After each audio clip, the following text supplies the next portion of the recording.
Sa loob ng kontroladong bahagi ng Donetsk, tahimik na kumikilos ang isa sa pinaka-elite na unit ng Russia, ang Rubicon.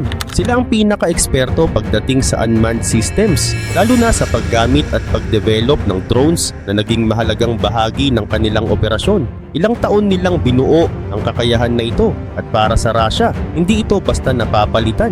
Pero sa loob lang ng isang gabi, nagbago ang lahat. Isang lihim na base na hindi dapat alam ng Ukraine ang tinamaan at nawasak. At kasama nito biglang nag-iba ang takbo ng laban sa ere sa Ukraine. Pero bago natin ipagpatuloy, ipalike naman ng video na ito. Malaking bagay na ito sa aming mga content creators. Maraming salamat po. Hindi lang ito simpleng pagkawala ng isang pasilidad, mas malalim ang epekto nito. Dahil ang Rubicon ay hindi lang tungkol sa lugar kundi sa mga taong nasa loob nito. Mga eksperto, mga operator, at mga taong may kaalaman na hindi madaling palitan. Noong March 18, inanunsyo ng Special Operations Forces ng Ukraine na nagsagawa sila ng deep strike sa Donetsk. Gamit ang long-range drones, tinamaan nila ang mismong base ng Rubicon, pati ang control at coordination center ng mga drone units ng Russia sa lugar. Ibig sabihin hindi lang nila sinira ang isang building, tinamaan nila ang pinakasentro ng operasyon. Ito ang lugar kung saan kinokontrol at pinaplano ang mga drone attack. At ang mas nakakagulat, hindi lang ito claim. May video na inilabas na nagpapakita ng eksaktong pagtama ng mga drone sa target. Malinaw na nakaabot ang Ukraine sa isang lugar na dapat ay protektado ng air defense. At dito lumalabas ang mahalagang tanong, paano nila nalaman ang lokasyon? Kung lihim ang base, ibig sabihin sinubukan itong itago ng Russia. Ibig sabihin may butas sa seguridad, may impormasyon na nakalabas. At sa modernong laban, ang impormasyon ang isa sa pinakamahalagang sandata. Hindi pa malinaw kung gaano kalaki ang casualties at malamang hindi ito aaminin ng Russia. Pero isang bagay ang sigurado, malaki ang tama. Dahil ang pagkawala ng ganitong klasing unit ay hindi lang epekto sa isang araw ng laban. May epekto ito sa mas mahabang panahon sa kakayahan ng Russia sa Donetsk. At kung ang sentro ng kanilang drone operations ang tinamaan, ibig sabihin hindi lang nabawasan ang lakas nila, naantala ang buong operasyon nila. Sa isang iglap, nawala ang isang asset na matagal nilang binuo. At sa isang iglap din nagbago ang takbo ng laban sa ere. Sa loob ng halos isang minuto, ipinakita ng video kung gaano ka-precise at ka-intense ang naging pag-atake. Nagsimula ito sa black and white na footage mula mismo sa kamera ng isang Ukrainian drone habang papalapit ito sa target. Diretso ito, walang paligoy-ligoy at tama agad. Pagkatapos ng unang impact, lumipat ang view sa isa pang drone. Papunta na ito sa parehong pasilidad at sa pagkakataong ito nasusunog na ang target. Pero hindi pa doon natapos dahil mas lalo pang pinaigting ang attack. Yung sumunod na drone ay diretsyong sumugod sa parehong gusali, nakakatamaan lang. Ibig sabihin hindi ito isang beses lang na strike. Paulit-ulit nilang tinamaan ang parehong lugar. Isang coordinated na pag-atake na talagang sinigurong wasak ang target. Isa-isa ring tinamaan ng iba't ibang bahagi ng complex at sa bawat tama makikita ang paglala ng pinsala. Mas maraming apoy at mas maraming gusali ang nadadamay. Hindi lang ito simpleng pag-atake sa isang base. Tinamaan nila ang pinakasentro ng drone operations ng Russia sa Donetsk at ito ang dahilan kung bakit napakalaki ng epekto nito. Ang Rubicon ay hindi ordinaryong unit. Ito ang elite. Sila ang may pinakamagagaling na drone operators ng Russia. Sila ang nag-organize at nag-centralize ng drone warfare mula sa dating hiwa-hiwalay na grupo hanggang maging isang coordinated at state-supported na setup. Sila ang nagte-train ng mga piloto at sila rin ang nag-develop ng teknolohiya. Sila ang responsable sa mga strike na tumatama hindi lang sa front lines kundi pati sa likod tulad ng logistics at radar systems ng Ukraine.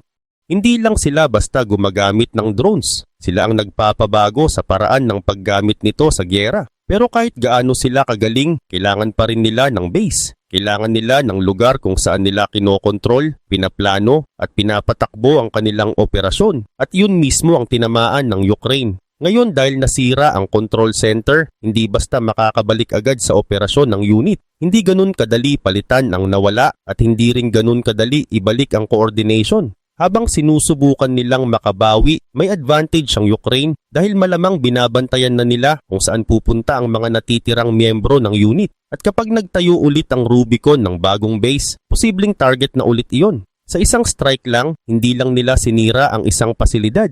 Binawasan din nila ang pressure na nararanasan ng sarili nilang drone units at pansamantala nabawasan ang kakayahan ng Russia na umatake mula sa ere. Hindi lang basta drone unit ang Rubicon. Ayon sa The Kyiv Independent, ang pangunahing trabaho nila ay manghuli at mag-target ng drone operators ng Ukraine. Ibig sabihin hindi lang sila umaatake. Sinisira nila ang kakayahan ng Ukraine na gumamit ng drones at naging epektibo sila dito. Sa loob lang ng ilang buwan noong 2025, biglang tumaas ang bilang ng kanilang mga strike mula daan-daan hanggang libo-libo kada buwan. Ibig sabihin mabilis silang lumakas at mabilis din silang naging problema para sa Ukraine. Para sa Ukraine, isang palaisipan ang Rubicon. Pero ngayon mukhang nahanap na nila ang sagot sa pamamagitan ng pag-target mismo sa kanilang base at control center. Pero hindi lang ito ang problema ng Rubicon ngayong 2026. Sa loob mismo ng unit, may mga bitak na nagsisimula ng lumabas. May mga sundalo na ayaw na sa nangyayari.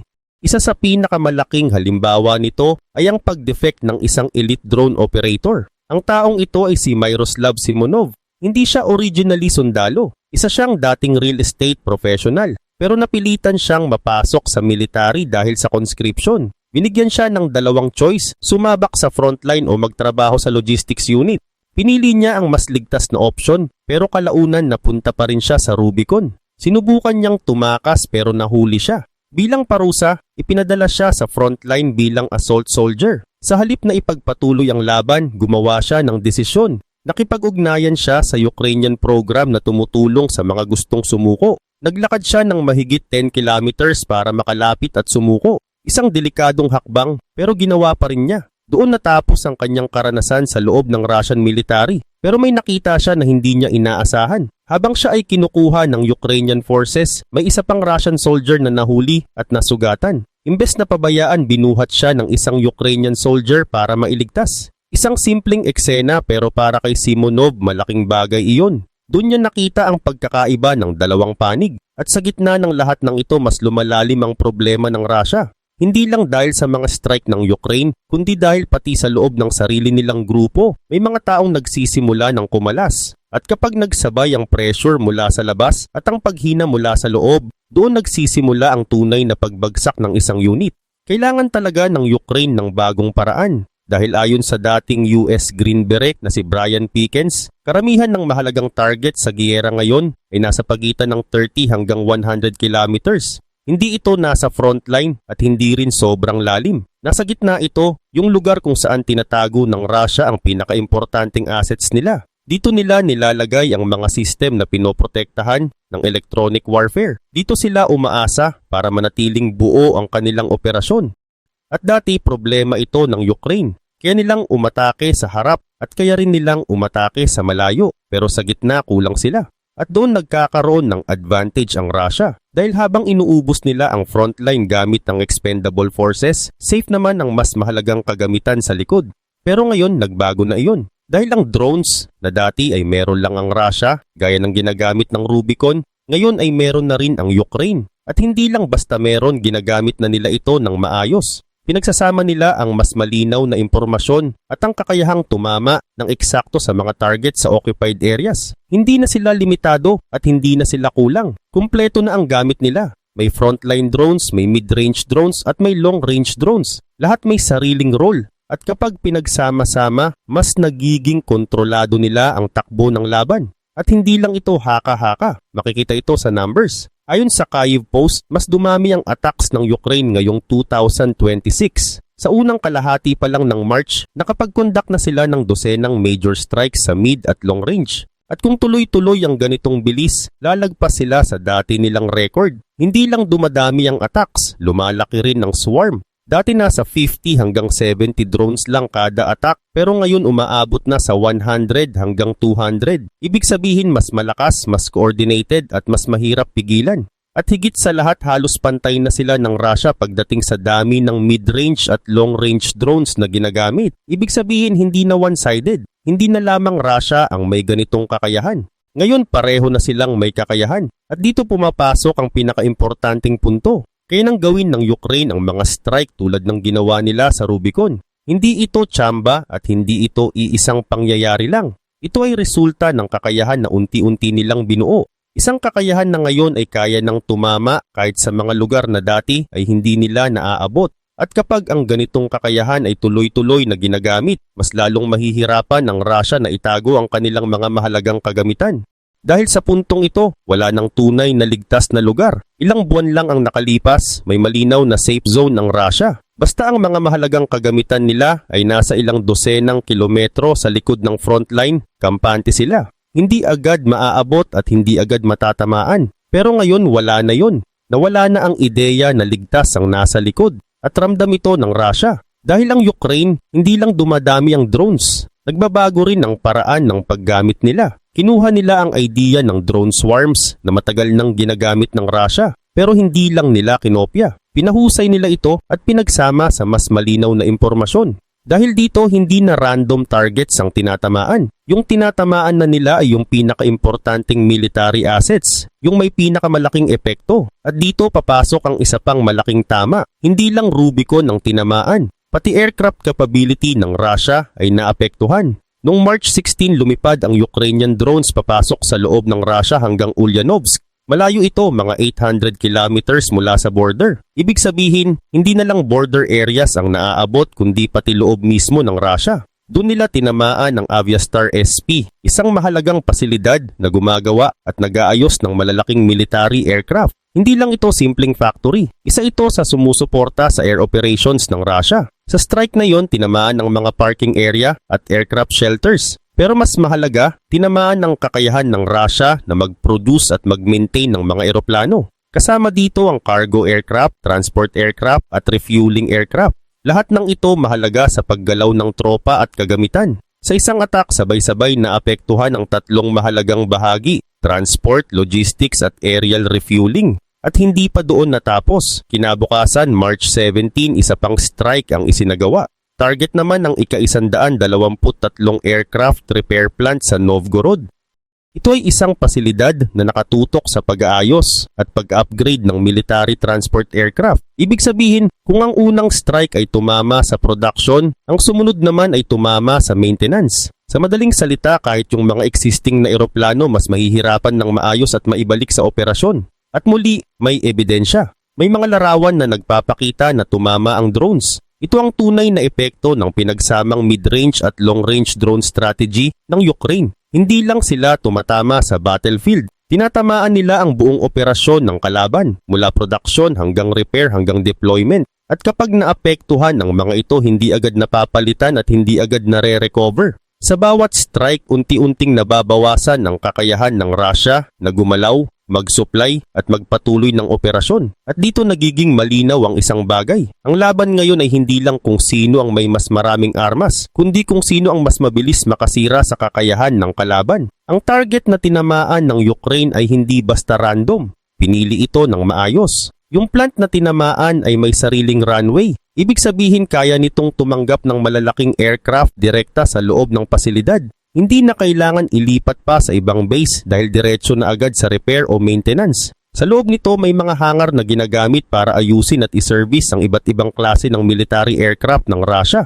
Kasama dito ang Il-76 na ginagamit sa transport pati ang mas maliliit na aircraft na may utility roles. Ibig sabihin hindi lang ito simpleng repair shop. Isa itong mahalagang bahagi ng buong air capability ng Russia. Ngayon dahil sa dalawang magkasunod na strike noong March 16 at March 17, may malinaw na nangyari. Hindi pinabayaan ng Ukraine ang deep strikes kahit nagdagdag sila ng mid-range capability. Sabay nilang ginagawa. Habang tinatamaan ang mga target sa occupied areas, tinatamaan din nila ang loob mismo ng Russia. At dito lalong bumibigat ang epekto. Dahil ang dalawang target na pinili nila ay parehong mahalaga sa Air Force. Yung una tumama sa production at yung pangalawa tumama sa repair. Ibig sabihin hindi ka na makagawa ng bagong aircraft at yung mga existing na aircraft mas mahihirapan ding maayos agad. Resulta nito, unti-unting nababawasan ang kakayahan ng Russia na suportahan ang sarili nilang tropa. Kung ang pag-atake sa Rubicon ay para pahinain ng drone capability, itong dalawang strike naman ay tumama sa logistics. Dahil ang air transport ay isa sa pinaka-importanting bahagi ng kilos ng military. Dito dinadala ang kagamitan, dito nililipat ang tropa, at dito sinusuportahan ang operasyon sa iba't ibang lugar. Kapag naapektuhan ito, hindi agad halata sa simula. Pero habang tumatagal, lalabas ang epekto. Magkakaroon ng delay, magkakaroon ng kakulangan sa supply. Yung mga kagamitan na dapat nasa frontline na hindi makarating. Yung mga sundalo na dapat na ipadala na, naiipit. At kapag nangyari iyon, humihina ang atake sa harapan. Mas nagiging vulnerable ang mga unit, mas tumataas ang casualties. At habang tumatagal ang ganitong sitwasyon, mas nahihirapan ang Russia na panatilihin ang momentum nila. Dahil kahit magpadala sila ng kapalit na sundalo, kung kulang sa training at hindi handa, hindi nito agad mapapalitan ang nawalang kakayahan. Sa kabuuan, makikita ang malinaw na pattern. Hindi lang tinatamaan ng Ukraine ang mga sundalo, tinatamaan nila ang buong kilos sa likod ng mga sundalo. At kapag nasira ang kilos na yon, unti-unting humihina ang buong operasyon. Isa sa dahilan kung bakit naging napakahalaga ng mga unit tulad ng Rubicon ay dahil hindi nagamit ng Russia ng maayos ang dapat sana ay malaking advantage nila sa ere. Sa papel, mas malakas ang Air Force nila. Mas marami silang eroplano at mas malaki ang resources. Pero sa actual na laban, hindi ito lumabas. Ayon sa datos mula sa Ministry of Finance of Ukraine, daan-daang aircraft at helicopters na ang nawala sa Russia simula nang magsimula ang giyera. Bilyon-bilyong dolyar na halaga ng kagamitan ang nawala. Dahil dito napilitan silang ilayo ang kanilang mga eroplano sa frontline. Hindi na sila basta lumalapit. Sa halip gumagamit na lang sila ng missiles at glide bombs mula sa mas malayong distansya. Mas ligtas at mas kontrolado. Pero ngayon kahit yung dating ligtas na distansya ay nagbabago na. Dahil kung alam ng Ukraine kung nasaan ang mga aircraft o pasilidad, kaya na nilang abutin. At yun mismo ang ipinakita sa mga strike na ginawa nila. 2 aircraft-related facilities ang tinamaan. Parehong nasunog at parehong naapektuhan ang kakayahan ng Russia sa ere. At hindi lang ito simpleng pagkawala ng building. Mas malalim ang epekto. Dahil may mas malaking problema ang Russia. Unti-unti nang humihina ang kanilang aviation sector. May mga insidente na nagpapakita nito. May mga aircraft na bumagsak at may mga piloto na namatay kahit hindi pa sila nasa actual combat. May mga malfunction na nangyayari kahit nasa loob pa lang ng hangar ang eroplano. Ibig sabihin may problema sa maintenance at may problema sa kalidad. At isa sa malaking dahilan nito ay ang kakulangan sa mga pyesa. Dahil sa sanctions, hindi na sila basta makakuha ng mga critical na bahagi. Kaya kahit may aircraft sila, hindi lahat operational at hindi lahat maayos. Ngayon kapag tinamaan pa ang mga repair at manufacturing plants, lalo pang lumalala ang sitwasyon. Hindi lang eroplano ang nasisira, pati ang mga pyesa at pati ang mga kailangan para mapanatiling gumagana ang mga ito. At kapag nasira ang supply ng mga parts, kahit yung mga natitirang aircraft, unti-unti ring mawawala sa operasyon. Ito ang mas tahimik pero mas mabigat na epekto. Hindi agad halata sa simula, pero habang tumatagal, ramdam. Unti-unting kumukonti ang magagamit na aircraft. Unti-unting humihina ang kakayahan nila sa ere. At dito mas nagiging malinaw kung bakit target ng Ukraine ang mga ganitong pasilidad. Hindi lang para pabagalin ng Russia, kundi para tuluyang pahinain ang kakayahan nitong lumaban sa ere. Kapag nawala ang suporta sa ere, mas nahihirapan ang mga sundalo sa lupa.